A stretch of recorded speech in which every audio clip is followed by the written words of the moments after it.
The scene kicks off with Yu Myung-suk, the chief researcher, staring at Kim in disbelief, practically yelling at him to repeat himself, and Kim just doubles down with a smug grin, spelling it out loud and clear. He wants the solar flare. Yu Myung-suk rubs his chin, processing that insane request, before finally admitting he can do it for the sake of the tower's future. But he doubts Kim can even handle it. Of course, Kim just smirks back and says that's exactly why it needs to be in the form of a memory chip, so he can learn it instantly. And Yu Myung-suk, though sighing, reluctantly agrees. But right when the deal's sealed, Myung-suk's gloomy grandson, nicknamed Magic Kim, nervously steps forward asking how Kim plans to train him, and our protagonist wastes no time pointing at him and bluntly declaring the truth, that his biggest problem is that he's stupid.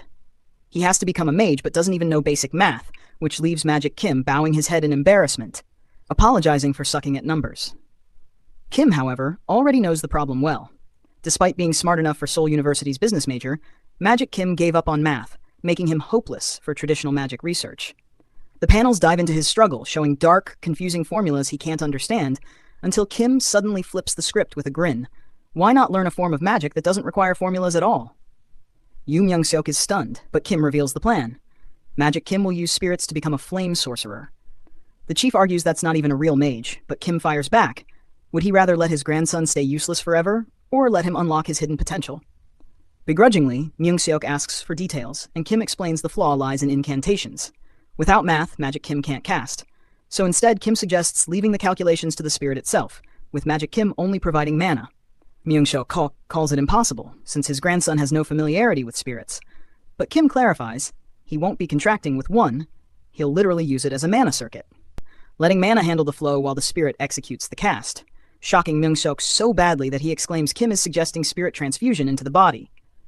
Kim laughs triumphantly, confirming exactly that, leaving the chief in awe of the revolutionary idea. But then comes the roadblock. The spirit realm gate is closed, so summoning is impossible. Kim brushes it off, saying they can use spirit animals instead, even legendary ones like a phoenix, which horrifies Myung-suk since they're near impossible to find. But Kim, confident as ever, declares he already has a way. That way leads straight to an awe-inspiring reveal, a hidden phoenix valley filled with massive fiery birds, glowing feathers, and smoke filling the air, leaving Myung-suk completely floored. He can't believe Kim stumbled onto a place even high-level superhumans can't track down, but Kim casually admits he just found it behind some back alleys by accident, making the chief laugh at his ridiculous luck. And with that, the solar flare is promised, pushing Kim into full victory mode, celebrating internally that the quest became clearable just by knowing this location. Myung-suk, however, presses him about how exactly a warrior plans to use solar flare, and Kim answers by showing off a glowing trait in his hand, revealing his goal, to create his own polarization. Myung-suk bursts into laughter, mocking the idea since the tower has been working on it for over a decade, but Kim smirks back, saying that a warrior's approach might succeed where mages have failed, and even challenges that his version might surpass theirs. That sparks a bet, 2 years, his polarization against the towers, with the winner deciding the stakes. If Kim wins, his wish will be granted, but if he loses, he has to join the tower's security team. Kim accepts with a sly grin, calling it another golden chance to milk benefits from the tower. Verification comes next, and after an operating room-style sequence, Myung-suk acknowledges Kim's genius for opening the path to flame sorcery in the tower. But then the chief changes the subject, bringing up an expelled mage they previously encountered, and reveals he discovered something disturbing, that the man had been funded by the Kumo Group, one of the 5 predatory megacorporations. Kim freezes at the name, remembering from his game knowledge that Kumo were always villains, and Myung-suk drops the real bomb. The stolen research wasn't the issue. They specifically demanded Kim's information alone. Kim suspects they're trying to recruit him, but disgustedly rejects the thought of joining hands with villains, sighing at yet another enemy to keep dodging. Thankfully, the tension breaks with success. Magic Kim's operation works, and he awakens as a powerful flame sorcerer, bursting with fire magic and reaching level 3 instantly, leaving Kim stunned that he's already just as strong despite how long it took him to climb that far. Genetics, it seems, are unfair. Still, Kim advises him to keep strengthening his mana with fire elixirs, earning gratitude from the newly awakened grandson. As a reward, Myung-suk hands Kim the promised solar flare, plus a magical space expansion bag stuffed with extra allowance money, sending Kim into fanboy mode, secretly calling the Tower Master his true love. But Kim isn't done. He now sets his sights on refining a bottle of nectar for his next level up.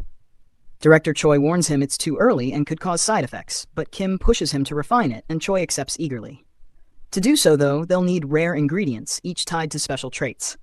Ilya's spine for super strength and steel, World Tree's fruit for regeneration, or the horned tiger's heart for audacity.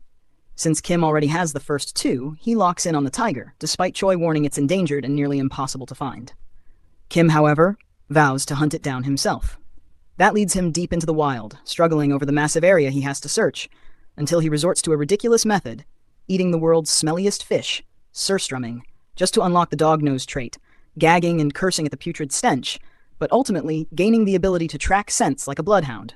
With his new trait, he follows the smell of blood through the forest, only to stumble upon a shocking twist. He's not alone. A massive tank crashes through the woods, thugs inside firing and yelling about capturing the beast. Kim realizes in fury that he has a competitor going after his prey. And then comes the grand reveal. The target itself, a colossal scarred horned tiger, roaring from a mountain rock, radiating terrifying presence as the title King of the Mountain appears. Kim is left in stunned awe, realizing this isn't just any mystical beast.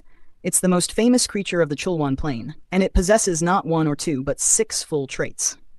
His face hardens, fully aware of the danger. If he lets his guard down even once, he's dead.